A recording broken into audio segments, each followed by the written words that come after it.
Hey guys, my name's Grant Borland, and welcome back to the Thought Collective podcast.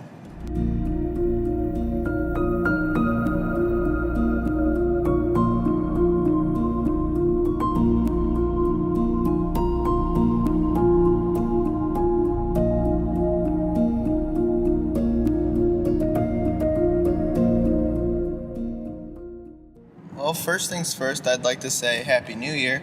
I hope everybody had a safe and enjoyable holiday. And hopefully everybody's ready and recharged to take on 2019. At the time of recording this, I think it's like January 13th. It's a Sunday. So I'm a little bit late to say Happy New Year, but nevertheless, Happy New Year. Today I kind of wanted to talk about something I've been thinking about for the past 2 or 3 days. The thought kind of came to me while writing a track, I don't know, maybe 3 days ago. And it kind of got me thinking about like writer's block, I guess you could say. Loosely, I'll use that term, writer's block. I think it can apply to people who are struggling with writer's block, but I think more so just keeping ideas flowing is kind of what I want to talk about. I always like hearing people talk about how to get out of writer's blocks, because there's so many ways that people get inspired to create music or any kind of art, whether that be video or graphic design or painting or whatever. But there's all sorts of ways to get inspired to write a piece, but just speaking from experience, I kind of want to talk about, getting through writer's block with music. And I think a lot of times for me, I write trailer music, so a lot of the time I'm going for a lot of the same tools to get certain sounds, and it's all about how fast you can write a track and get it out to a publisher. And after a while, man, you kind of, it's almost like muscle memory in a way, where you're always just so inclined to go for these same tools, and they start to sound a little uninspiring after a while. I think every track I write sounds a little bit different, but at the same time, I'm kind of generally building my tracks in the same way. Like for trailer music especially, I think I always try starting with like a hook sound, something that's like interesting, that like I layer in through the beginning of a track or a build up of a track or whatever, that like really kind of captivates a listener to a certain sound. And I think that's just what I've been doing for probably, the past years. I'm always going for like hook sounds, and after a while, like that just starts to feel like repetitive. Even if you listen to like my tracks back to back, like they might sound different, but to me they feel the same. And I think a lot of that has to do with like I'm starting my track the same way. I look for a cool hook sound and maybe layer that hook sound with a hit or a drone or a deep like boom sub kind of thing, and then it's the same thing over and over. And after a while you get really uninspired to write that kind of music. And so I think like this last track I wrote, my whole approach was completely different as to what tools I went to. And I think it's really important because really I went into the last track I wrote without really planning on writing a track. I think what I did is, I felt very uninspired, so to speak. And I forced myself to sit down, and instead of like writing a track, I kind of thought to myself, you know what? I've got a lot of tools, a lot of plugins, whatever. Why don't I just start opening up some of these tools and just kind of fuck around, like start playing with, different sounds and run those through, reverbs or arpeggiators or delay, like just mess around for a while. And, what I had done on my track is I took some like wood hit synthetic sound I found in Omnisphere, and actually I think it was part of like an electric drum kit category in Omnisphere, if I remember correctly. But I found this really weird, like, organic sounding, like, percussion, if you will, and it sounded really cool to me. So, I started playing around with Omnisphere's sequencer, which is, if any of you guys use Omnisphere, I think their sequencer is, worth its weight in gold. It's so much, like, more customizable than like Logic's is. Like, I write in Logic, and their sequencer is pretty bare bones, but like a lot of the times I've used Logic's or not sequencer, or arpeggiator. A lot of times I use Logic's arpeggiator because it's quick and easy, and a lot of times I get the sound I'm going for. But with Omnisphere's arpeggiator sequencer type thing, like, it's a little more in depth. Like, I was controlling like velocity layers, and I think with Logic's arpeggiator, like, it's velocity based, but as far as I know, like, it's just a matter of like how hard you hit the keys rather than like manually drawing in the sounds you want. So like, if like I hit like a chord, like I got 3 fingers on 3 different notes, and it's like cycling through those notes over and over, like, depending on how hard I initially hit each one of those keys is like the locked in velocity. And with Omnisphere, like, theirs was a little bit different.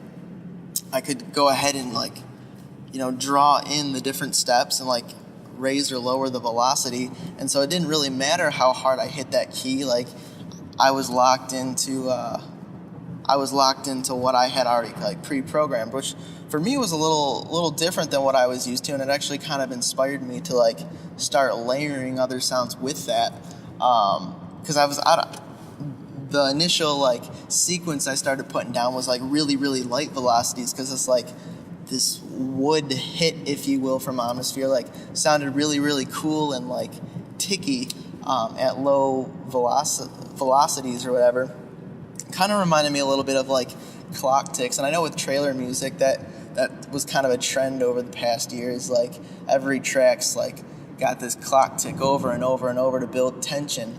And I think it was kind of cool to create a similar feel using something other than an instrument or a sound everybody else is using. I'm using a wood hit to get kind of a similar effect, but it sounds different. Like, it's got a different tonality to it, so it kind of sounded fresh and inspiring. So, I started layering that, and I wasn't planning on writing a track. I just started, playing around with that. But I figured, why don't I go ahead and like record like 4 bars of this sound, and I'll just let that loop, and then I'll just kind of like fuck around with it and see, what comes of it. I'm playing around. I'm not expecting myself to like write a track I'm sending to anyone. I'm just having fun, really. That was like the most important part, is I'm just gonna have fun. I'm not thinking about anything else. I'm just exploring my tools, like taking a different route than I would normally take when sitting down to write a track.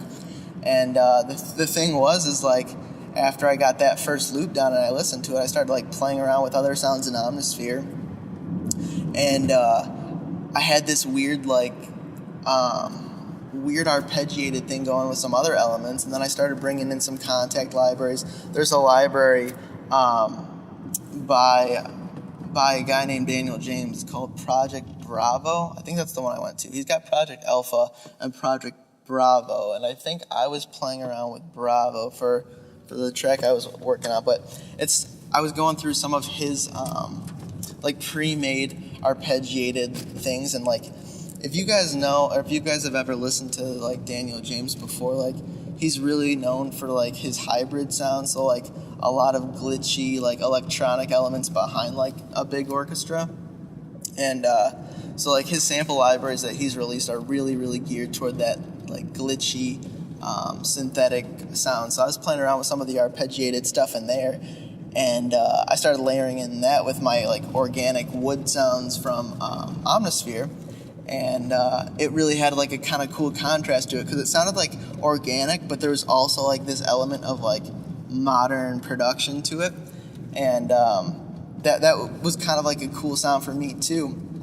And what I would do is I went ahead and I layered in this Project Bravo arpeggiated thing, and I went back and I just automated volume. So after every couple bars, I would slowly fade the volume up, so like you'd start to hear that like glitchy synthetic sound, but then it would slowly like fade away, and it would come back and forth and go away every couple bars, just enough to be like, there's like some kind of electronic element in that track, but like I can't really put my finger on like what it is. And I think it was kind of tasteful. So yeah, I started doing that, and I started playing around with some other things. I guess I could get into like every single track, but that no one really wants to listen to like everything I layered in there. But basically the point I'm getting at was like, instead of looking for a hook sound, I was kind of looking for like, or I just started building a track out of like something I usually don't start with, like I think when I've written other tracks, yeah, I've done arpeggiated glitchy stuff before, but it was more like, okay, this track needs this because I've got everything else going and I want a little bit of motion behind the scenes, like.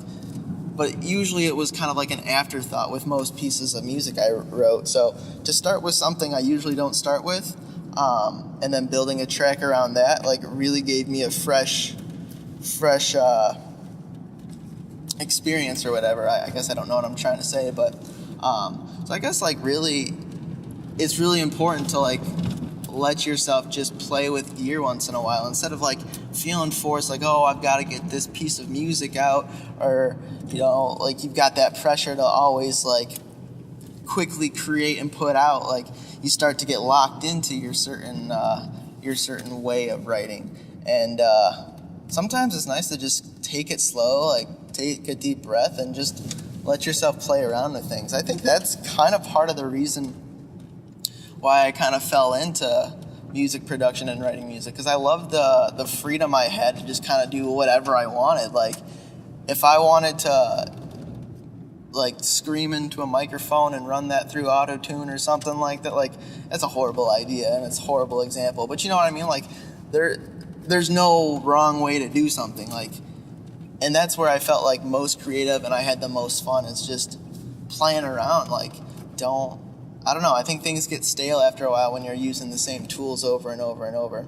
So I don't know, I think that kind of ties in with writer's block a little bit, kind of just a way to like remember to keep things fresh. If you're feeling uninspired and you feel like what you've been doing over the past like few tracks you've written, if it all kind of feels the same, you're going to the same tools, or you create a song in the same way, I kind of recommend just changing it up. That can go for a lot of different things too. I mean, for example, like I talked about how I started with a different sound, like an arpeggiated sound, as opposed to like using a hook sound like I had been doing. But like I've talked to other people and like I talked about their like music writing process, and a lot of people go ahead and they write a track completely backwards. So like for trailer music, for example, usually you listen to a song and it starts out with an intro, and then there's a pause, and then there's like a build up, and then a pause, and then like you reach your climax or whatever, like the top peak of the track, and then sometimes there's like a second climax where like you didn't think the track could get any bigger, but it's bigger, and then after that there's an outro. That's kind of like the basic quick formula for like how a lot of trailer music is written. But like a lot of times when I've written tracks, I write it in the order you hear it. So like I pull up a page, or I pull up a session in Logic, and I start to think about like, okay, like right now I'm focusing on writing X amount of bars of music for an intro, and then after I get that written and sounded good, I'm going to move on to like my build up, and then after that, like I go one piece at a time. But like I've talked to other people in their writing process, and like they write it backwards. So they'll start with like the climax, they'll like pull up a session, and then they try to make a section of music as loud as they can, and then they fill in the other parts after they get their climax together. So like I think maybe sometimes that's interesting to try too. If things are feeling stale, why don't you like write a track backwards? Maybe you go ahead and you usually write a track with the climax, like that's the workflow that works best for you. Then I say like reverse that and try writing the intro first, or writing a build up first, or and then like figure out ways to piece it together. And it's a really, really weird feeling to write music that way, because I've tried it a couple times just to kind of change my my ways of like thinking about writing music, and it's weird to me because I don't know, you can get like a climax written and it sounds really big, but then when you go ahead and you're trying to write like a build up to that, like you've got to like seamlessly write music that kind of transitions into that next piece so they sound like they go together. And sometimes that's like challenging enough, which is fun. Like sometimes writing music is a challenge, and that like keeps it exciting too. So yeah, I don't know. I think just if you feel stuck or you feel like you're writing music in the same way over and over and things are starting to feel like a little stale for you, like try writing with like different tools. Start at a different start point than you normally would, or most importantly, let yourself just take a few hours and like fuck around, like play around with different tools. I think that's kind of why I like having like hardware synthesizers in my studio, because of course it's faster to go ahead and pull up like a series of like Serum or Omnisphere or whatever and go to a preset that sounds cool. And like a lot of times like I do that, they sound great, and if I'm like trying to put something out really fast, like I'll go to those. But like going ahead and actually having a hardware synthesizer is fun, like for just messing around. A lot of times I'll use my synthesizers and I'll make like sequences or arpeggiated kind of synth notes, and I'll try to make them sound really cool or gritty or whatever, and then that's all I'll write. I'll write that, and then I'll export that, and then I'll have my own like synthesizer loops to drop into tracks later on down the road too. So that kind of almost gives your music your own sound too, is you're not using presets. If in your spare time you're just messing around like creating stuff with different tools to use at a later date, like that's cool too. That kind of gives your music a little more like individuality, I would say too. And I've been doing that a lot, like whether it's like synthesizers or if I'm using guitars and like running them through like massive reverbs to make like really cool like drone sounds. Like I've got so many private sample library plugins or whatever like I've made through Contact to just use in my work later on. Like if I'm not feeling inspired to write a piece of music, sometimes it's not worth pushing it. Just like, I don't know, make stuff, like focus on sound design or something like that to help you out when you are feeling inspired. And I find that method really kind of helps me down the road. And if you feel good about yourself too, like there's nothing worse than like sitting down and not being able to, or not feeling inspired to write a piece of music, and then you're just done for the day. Like you want to feel productive, but like you can't force the inspiration. So sometimes like just taking a deep breath and playing around with something else or focusing on something else that'll help you later on is more than enough. And like you feel productive. Like I feel so productive some days if I'm not feeling the music thing.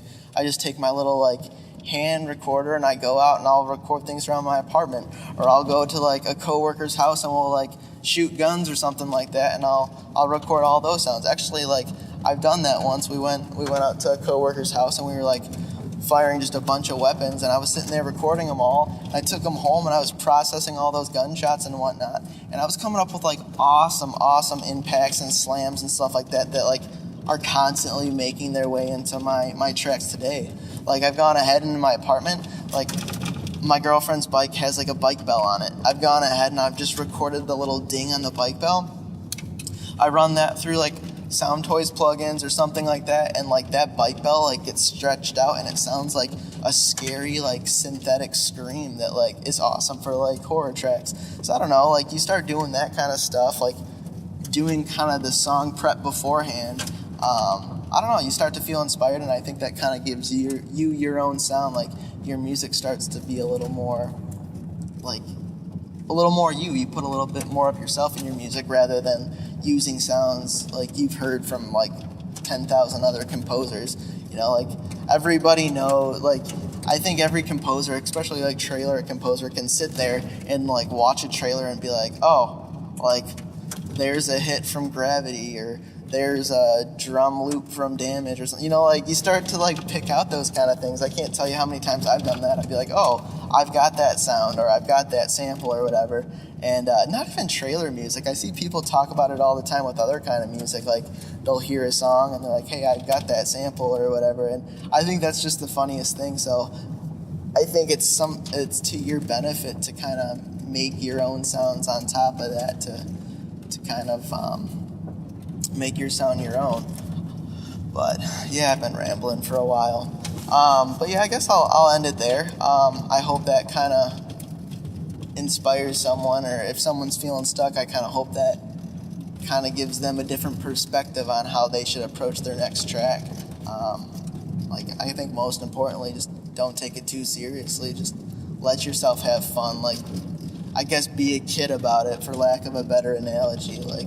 Just goof around with it, and you'll find some cool sounds. And I think those sounds you find, the sounds that catch your ear, are the sounds that make you you. I'll listen to music, and I think that's why everybody kind of has different music tastes too. I'll listen to music, and I'll pick up certain things that I like about that, and I use them in my own stuff. I could listen to, I could listen to a trailer track, for example, and I might really, really like the sound design portion of it, or I might really like how they built their intro, where someone else can listen to that track and they're like, I really like the orchestration behind it. So I think the things you listen to in music really kind of are a reflection of what makes your sound your own too. Because yeah, I don't know. I think my sound per se is kind of my own interpretation of the music that I love to listen to, and it's I listen to my sound, and I think I'm still developing my own sound, but I listen back on the past 20, 25 tracks I've written, and I can tell it's my own track, and I think that's just because there's certain things that I liked in music growing up that kind of stuck out to me, and I apply those sounds to my own music in my own way, and it just gives music a little bit more of my own personality. It's a little more authentic that way too. But yeah, I don't know. I think another last point I'll say too is when I personally write music, I always try to do one thing differently. So I'll be writing a track or whatever, and let's just say I'm going ahead and I'm building a track the same way I always do. I'm writing a trailer track per se. I'm finding my hook sound or whatever, and I'm building the track as I always would. I always try to make it a goal to do one thing in a track I would not have thought of doing beforehand. And that could be anything. I mean, that could be something as simple as I'm going to throw Decapitator on some drums, or on a bass, or on a synth or something. Something I normally wouldn't have done on my own beforehand. And sometimes you get really, really cool results from taking risks and taking chances like that. And it just makes that piece of music that much more special to you, because you're always focusing on bettering your music in one way.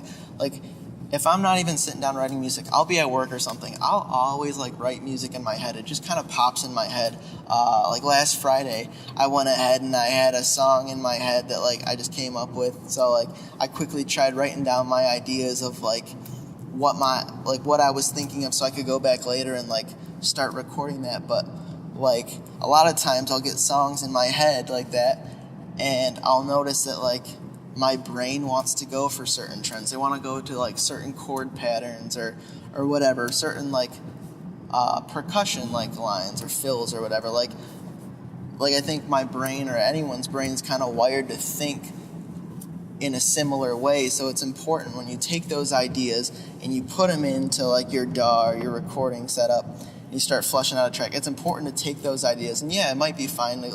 If you got a drum fill you always go to, it might be important to go ahead and quickly lay that down so you get the idea. But then going back afterwards and maybe changing up that fill to something you wouldn't have thought of in your head initially, it just makes that piece of music more special to you.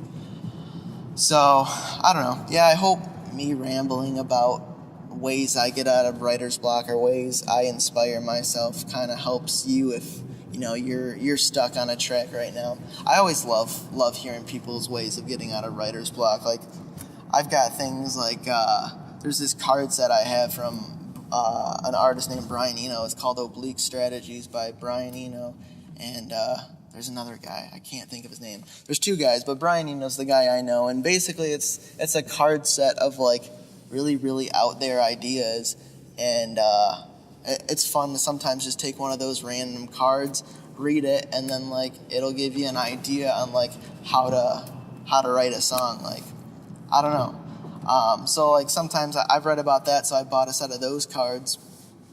And those have helped me too. That's a way to get out of writer's block, is to like focus on a card with one specific idea and see if you can apply that to the track you're currently working on. And I don't know. There's a lot of different techniques, but I don't know. I hope me rambling kind of helped you think outside of your box or your normal workflow. So with that, I guess I'll end it here. Thank you guys for listening, and I'll see you on the next one.